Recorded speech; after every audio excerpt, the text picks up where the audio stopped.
The Kybalion, Chapter 5. The Mental Universe. The universe is mental, held in the mind of the All. The All is spirit, but what is spirit? This question cannot be answered, for the reason that its definition is practically that of the All, which cannot be explained or defined.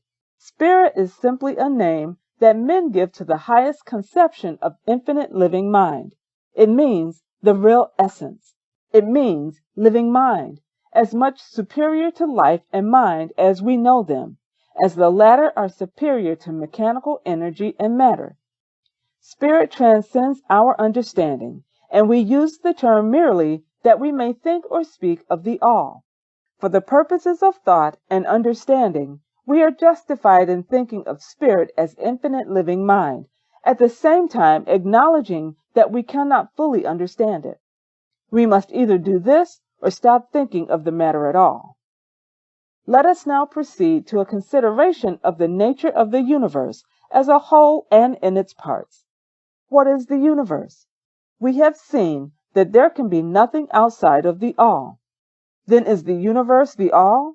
No, this cannot be, because the universe seems to be made up of many and is constantly changing, and in other ways it does not measure up to the ideas that we are compelled to accept regarding the All, as stated in our last lesson. Then if the universe be not the All, then it must be nothing. Such is the inevitable conclusion of the mind at first thought. But this will not satisfy the question, for we are sensible of the existence of the universe. Then if the universe is neither the All nor nothing, what can it be? Let us examine this question. If the universe exists at all, or seems to exist, it must proceed in some way from the All. It must be a creation of the All. But as something can never come from nothing, from what could the All have created it? Some philosophers have answered this question by saying that the All created the universe from itself, that is, from the being and substance of the All. But this will not do, for the All cannot be subtracted from nor divided, as we have seen. And then again, if this be so, would not each particle in the universe be aware of its being the All? The All could not lose its knowledge of itself, nor actually become an atom or blind force or lowly living thing. Some men indeed, realizing that the All is indeed All, and also recognizing that they, the men, existed, have jumped to the conclusion that they and the All were identical, and they have filled the air with shouts of, "I am God," to the amusement of the multitude and the sorrow of sages. The claim of the corpuscle that "I am man" would be modest in comparison. But what indeed is the universe if it be not the All, not yet created by the All, having separated itself into fragments? What else can it be? Of what else can it be made? This is the great question. Let us examine it carefully. We find here that the principle of correspondence, see Lesson 1, comes to our aid here. The old Hermetic axiom, as above so below, may be pressed into service at this point. Let us endeavor to get a glimpse of the workings on higher planes by examining those on our own. The principle of correspondence must apply to this as well as to other problems. Let us see. On his home plane of being, how does man create? Well, first, he may create by making something out of outside materials. But this will not do, for there are no materials outside of the All with which it may create. Well then, secondly, man procreates or reproduces his kind by the process of begetting, which is self-multiplication accomplished by transferring a portion of his substance to his offspring. But this will not do, because the All cannot transfer or subtract a portion of itself, nor can it reproduce or multiply itself. In the first place, there would be a taking away, and in the second case, a multiplication or addition to the All, both thoughts being an absurdity. Is there no third way in which man creates? Yes, there is. He creates mentally, and in so doing, He uses no outside materials, nor does he reproduce himself, and yet his spirit pervades the mental creation. Following the principle of correspondence, we are justified in considering that the all creates the universe mentally, in a manner akin to the process whereby man creates mental images. And here is where the report of reason tallies precisely with the report of the illumined, as shown by their teachings and writings. Such are the teachings of the wise men. Such was the teaching of Hermes. The all can create in no other way except mentally, without either using material, and there is none to use, or else reproducing itself, which is also impossible.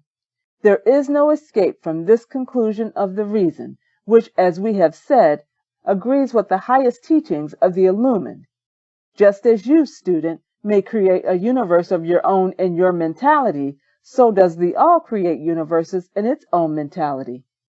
But your universe is the mental creation of a finite mind, whereas that of the all is the creation of an infinite. The two are similar in kind, but infinitely different in degree.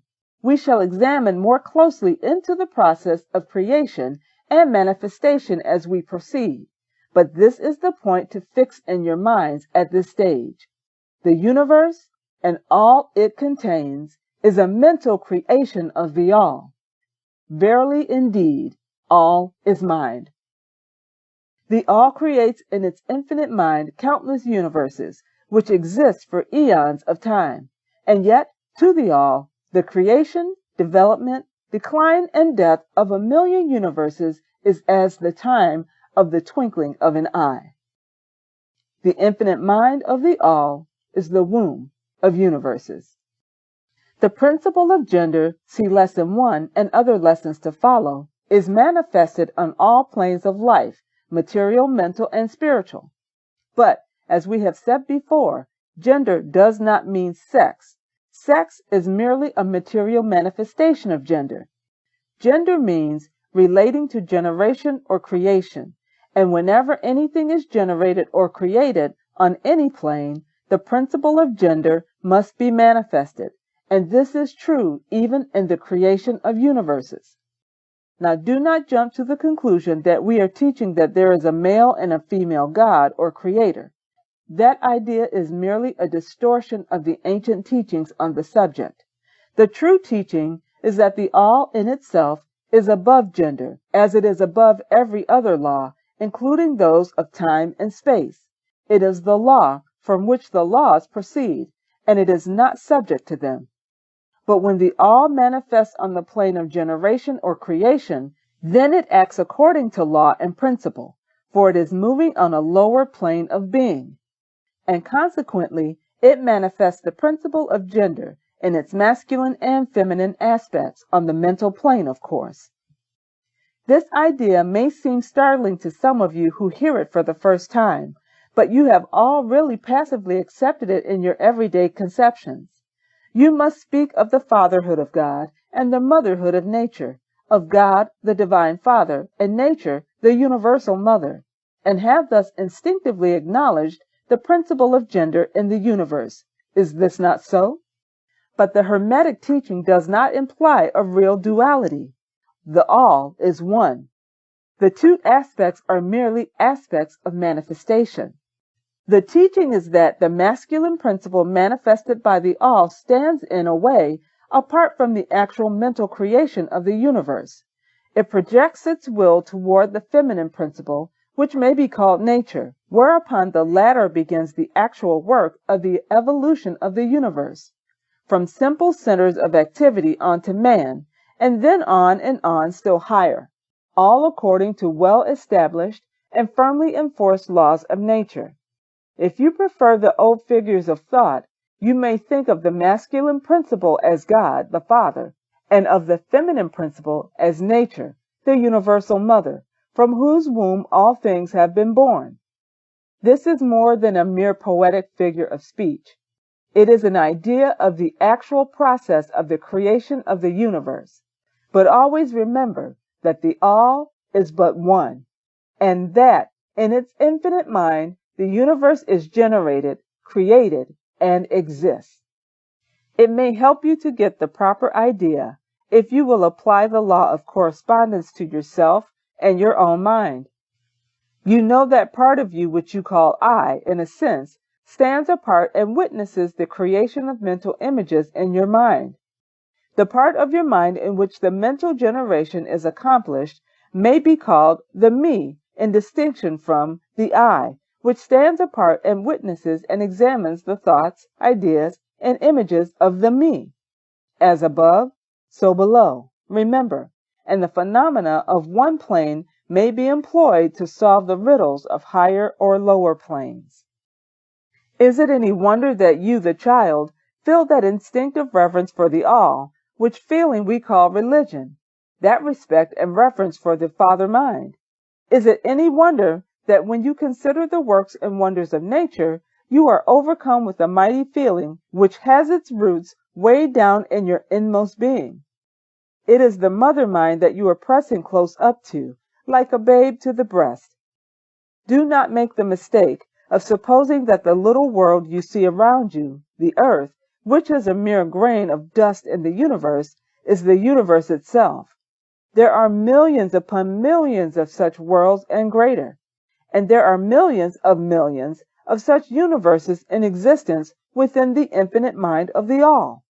And even in our own little solar system, there are regions and planes of life far higher than ours, and beings compared to which we earthbound mortals are as the slimy life forms that dwell on the ocean's bed when compared to man.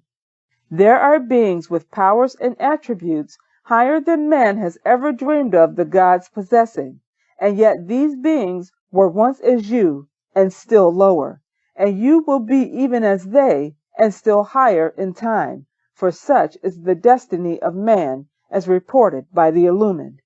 And death is not real, even in the relative sense. It is but birth to a new life, and you shall go on and on and on to higher and still higher planes of life for eons upon eons of time. The universe is your home. You shall explore its farthest recesses before the end of time. You are dwelling in the infinite mind of the all, and your possibilities and opportunities are infinite, both in time and space.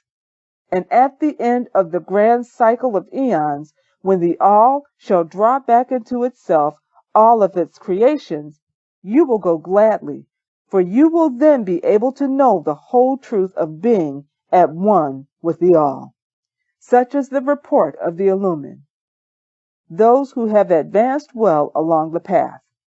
And in the meantime, rest calm and serene. You are safe and protected by the infinite power of the Father-Mother Mind.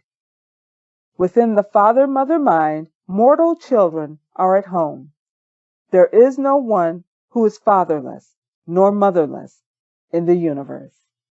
Peace and blessings to you all.